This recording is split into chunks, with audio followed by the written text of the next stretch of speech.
friends, welcome to Abhi's Kaimanam. இன்னைக்கு நம்ம சேனல்ல மட்டன் எலும்பை வச்சு ஒரு குழம்பு பண்ண போறோம். அது ரொம்ப டேஸ்டா இருக்கும். ரொம்ப சிம்பிளாவும் பண்ணிரலாம்.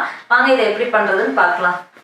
இது பண்ணுறதுக்கு குக்கரில் 1 டேபிள் ஸ்பூன் எண்ணெய் சேர்த்துக்கலாம். இதுக்கு தாளிப்பு எதுவுமே சேர்க்க தேவையில்ல, டைரெக்டாகவே செய்ய ஆரம்பிச்சிடலாம். அதுக்கு இந்த மாதிரி ஒரு பெரிய வெங்காயத்தை இந்த மாதிரி சின்ன சின்னதாக கட் பண்ணி சேர்த்துருக்கேன். இப்படி கட் பண்ணால் தான் சீக்கிரமாக வதங்கும்.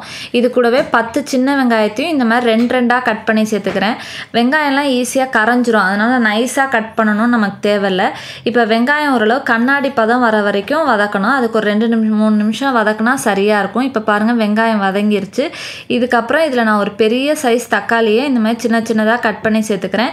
வெங்காயம் தக்காளி ரொம்ப கொலைய வதங்கணும் தேவையில்லை, ஆனால் தக்காளி வதங்கி இருக்கணும், அந்த அளவில் இருந்தால் நல்லாயிருக்கும். இப்போ பாருங்கள், தக்காளி ஓரளவு மசிஞ்சு வந்திருக்கு. இந்த ஸ்டேஜ் நமக்கு சரியாக இருக்கும். இது பண்ணுறதுக்கு நான் இன்றைக்கி 1/4 கிலோ எலும்போடு உள்ள மட்டன் பீசஸ் எடுத்திருக்கேன்.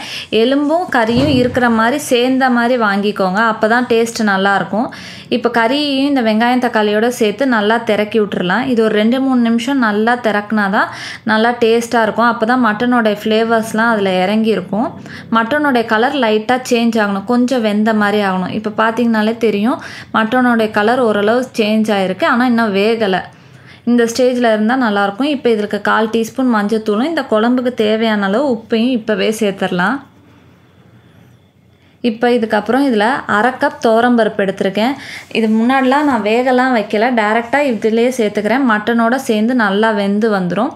அதுக்கப்புறம் சாம்பார் மிளகாத்தூள் 2 டேபிள் ஸ்பூனும் 1/2 டீஸ்பூன் மட்டும் மல்லித்தூள் சேர்த்தா போதும், ரொம்ப சேர்க்க தேவையில்லை, இல்லைனா மல்லித்தூள் வாசம் அடிக்கிற மாதிரி இருக்கும்.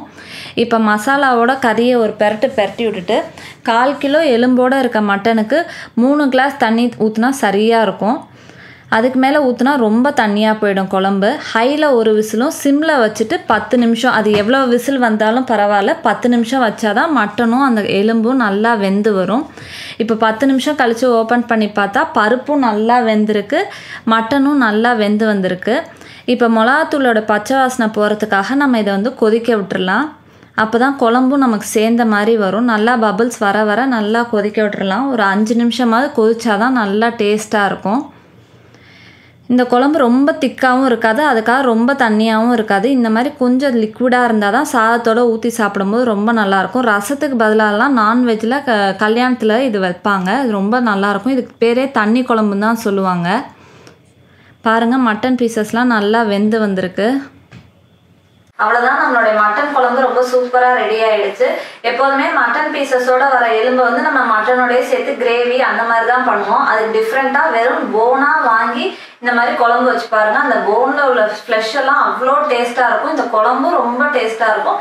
நீங்களும் இந்த ரெசிபியை கண்டிப்பாக உங்கள் வீட்டில் ட்ரை பண்ணி பாருங்கள். உங்களுக்கு இந்த வீடியோ பிடிச்சிருந்துச்சுன்னா எங்கள் சேனலுக்கு சப்ஸ்கிரைப் பண்ணுங்கள். தேங்க்யூ.